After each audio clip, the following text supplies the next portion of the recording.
It was a historic night in Philadelphia. Hillary Clinton accepting the Democratic nomination, the first woman to lead a major party ticket. History was made. She has now accepted the nomination of a major political party in the United States. First time in American history a woman has done it. This speech filled with stronger together symbolism and attacks on Donald Trump. Her main angle was temperament, that he isn't fit to be president. Well, I think Hillary Clinton was the president on that stage tonight, and she was the president of a new coalition, a Hillary Clinton coalition, that's going to include Democrats of all stripes, but also independents and moderates and Republicans. I mean, look at all the Republicans talking on stage. So she very much is building an enormous base of support, it seems to me, for real things that'll help working and middle-class families. This is a tough building to speak to. It's a tough crowd. But there were moments of just complete relaxation, authenticity, humor, connection. Well, I think that she did. I think it's probably the best speech Hillary Clinton has ever given. And for somebody, she did go through a lot of policies. She said, that's who I am. But she did it in the way to try to make the sense, I have plans. I'm a doer, not a talker. Donald Trump is a fraud. And look, let's be honest up front.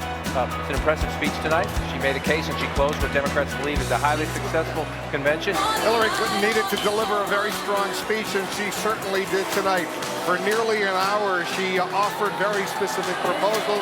She repeatedly ridiculed Donald Trump and his ideas. She embraced so many of Bernie Sanders' ideas. She laid out a specific plan. I thought it was well done. It was workmanlike. It wasn't fancy, but I think it was very effective to say to moderate Republican women in particular, you can be proud to vote for Hillary Clinton. You need to ask yourself whether you can be proud to have your children in their country in the hands of Donald Trump.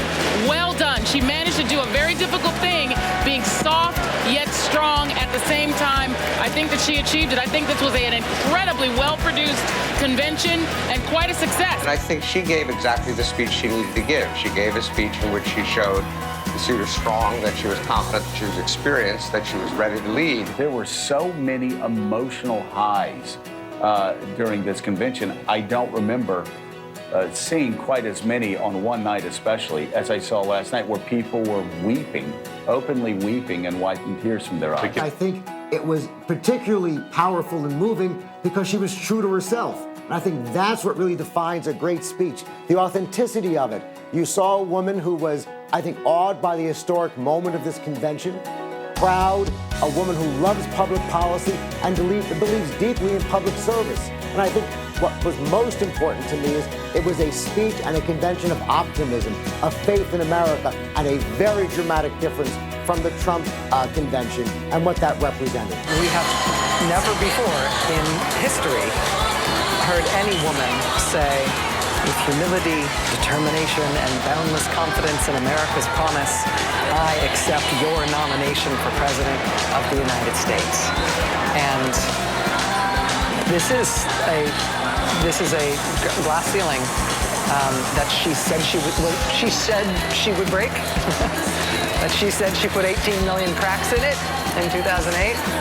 We all knew she'd come back to try to blast through it herself, and she has.